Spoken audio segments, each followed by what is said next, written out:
है हमारे पास जो स्टैंडर्ड टाइम फ्रेम होते हैं उसके बारे में आपको बताना चाहूंगा कि हमारे पास जो स्टैंडर्ड टाइम फ्रेम होता है, मैं वो जरा यहाँ पे लिख लूं ताकि आपके लिए रिकॉर्डिंग में आ जाए और आपके लिए इजी हो जाए। हमारे पास जो स्टैंडर्ड टाइम फ्रेम होता है उसको हम मंथली कहते हैं। एक मंथली टाइम फ्रेम होता है, एक वीकली होता है और एक डेली टाइम फ्रेम होता है और 4 आवर होता है। उसके बाद 1 आवर होता है और 30 मिनट्स, 15 मिनट्स और 5 मिनट। ये वो स्टैंडर्ड टाइम फ्रेम है जो मार्केट के अंदर यूज किए जाते हैं। लेकिन मार्केट के अंदर यूज क्यों किए जाते हैं? Monthly, weekly, daily, 4 hour, 1 hour, 30 minutes, 15 minutes और 5 मिनट्स। इसका एक क्राइटेरिया जाता है, डिपेंड उन लोगों के ऊपर होता है कि जिनका अपना अपना गोल होता है।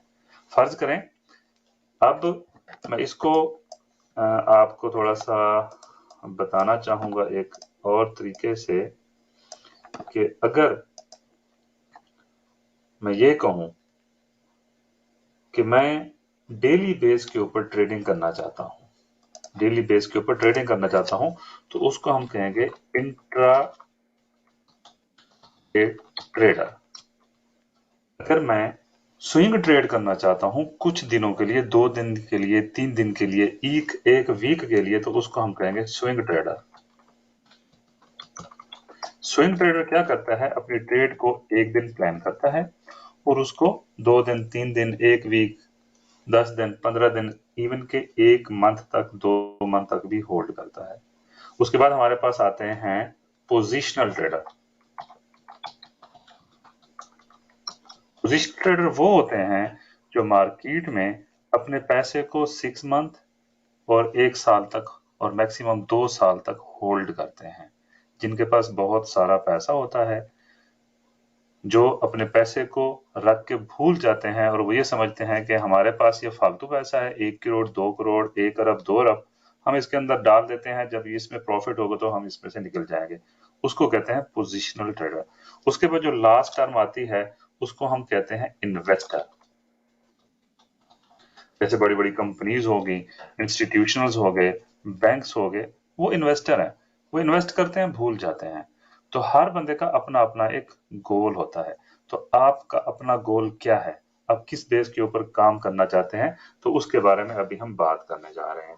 ठीक है, तो मैं नेक्स्ट स्टार्ट करता हूं इसको आगे कंटिन्यू करने के लिए। हमारा यहाँ पे टाइम फ्रेम को हम मजीद एक्सप्लेन करते हैं।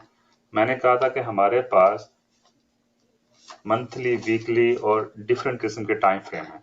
अगर मैं बात करूं first of all 1 day time frame की, और साथ ही साथ हम इसके साथ डिस्कशन करेंगे वीकली की।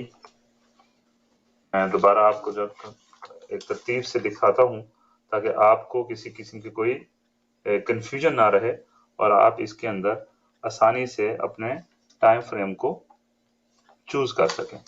फर्ज करें कि आप एक इंट्राडे ट्रेडर हैं। आप एक इंट्राडे ट्रेडर हैं, तो आपको अपना टाइम फ्रेम कौन सा यूज करना है?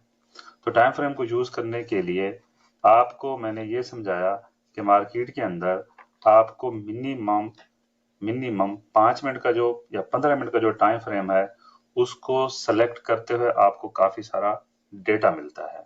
ठीक है, अब हमारे पास जो टाइम फ्रेम है 1 डे का, वो रिस्पेक्ट करता है स्टॉक मार्केट के अंदर, क्योंकि 1 डे का time frame daily market open होती है और डेली ही मार्केट क्लोज होती है। इसके बाद हमारे पास आता है 4 आवर का।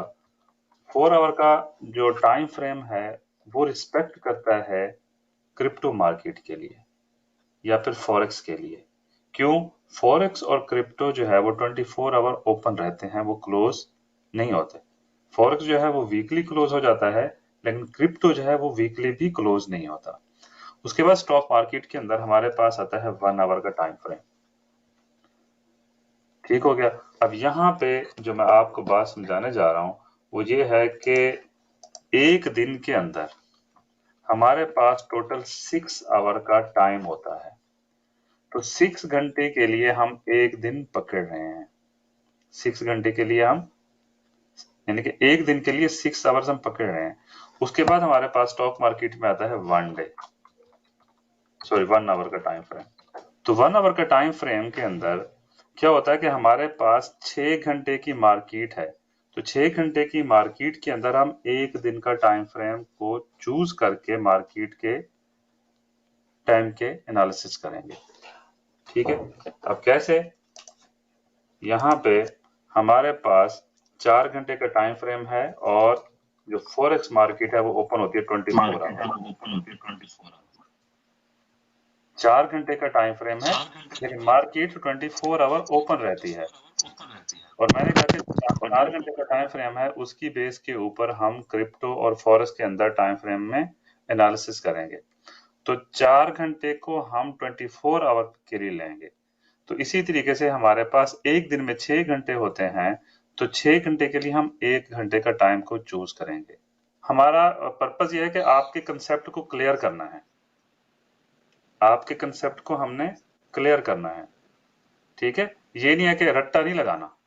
हमें सिर्फ एक लॉजिक बनाने के लिए एक बेसिक चीज चाहिए। जब आप किसी चीज के अंदर काउंटिंग करते हैं तो आपको 1 2 आने चाहिए ना। तो जब तक 1 2 3 आपको नहीं आएंगे तो आप काउंटिंग भी नहीं कर सकते। जब तक आपको मैथमेटिक्स में 0 ही नहीं लगाना आएगा तो आप आगे कैसे चलेंगे? इसी तरीके से हमें लॉजिक बनाने के लिए हमें स्टार्ट का होना बहुत जरूरी है। यहाँ पे क्या है, मैंने क्या बनाया कि एक दिन के अंदर हमारे पास 6 घंटे होते हैं और 1 घंटे को हम लेंगे लास्ट के अंदर। ठीक है, तो 6 घंटे के लिए हम 1 घंटा ले रहे हैं, तो यहाँ पे 24 घंटे के लिए हम 4 घंटे ले रहे हैं क्रिप्टो के अंदर, क्रिप्टो और फॉरेक्स। क्यों हम 24 घंटे के लिए 4 घंटे ले रहे हैं? क्यों? क्योंकि 24 घंटे एक बहुत बड़ा टाइम फ्रेम हो जाता है। जब हमारा टाइम फ्रेम बहुत बड़ा हो जाएगा तो उसके अंदर क्या होगा कि हमारे एनालिसिस बहुत लंबे हो जाएंगे और हमारा जो टारगेट होगा उसको अचीव करने के लिए हमें महीनों लग जाएंगे। तो इसीलिए हम 24 घंटे की मार्केट के लिए 4 घंटे पकड़ रहे हैं और 6 घंटे की मार्केट के लिए हम क्या करेंगे? 1 घंटा पकड़ेंगे। यहाँ पे अगर मैं ये बात करूं कि हमारा जो 4 घंटे स्टॉक मार्केट के अंदर भी है, यहाँ पे अगर हम देखें 4 घंटे स्टॉक मार्केट के अंदर भी हैं, लेकिन क्या ये 4 घंटे के करीब नहीं है 6 घंटे? तो क्यों हम 4 घंटे लें? तो हम तो 6 घंटे लेंगे। 4 घंटे के अंदर भी 6 घंटे के अंदर भी 2 घंटे का फर्क है। ठीक हो गया? तो इसीलिए एक दिन में 6 घंटे होते हैं और 1 घंटा की हमारे पास कितनी कैंडल होती है? 6 कैंडल होती है। ठीक है, और 30 मिनट्स की हमारे पास कितनी कैंडल होती हैं? 12 कैंडल। और इसी तरीके से हमारे पास 15 मिनट की कितनी कैंडल होती हैं? आई थिंक 24 से 25 कैंडल हो जाएंगी। तो हम क्रिप्टो मार्केट के अंदर डिफरेंट तरीके से बिहेव करेंगे और स्टॉक मार्केट के अंदर डिफरेंट तरीके से बिहेव करेंगे। तो स्टॉक मार्केट के अंदर इंट्राडे के लिए हम 30 मिनट्स टाइम फ्रेम चूज नहीं करेंगे। क्यों?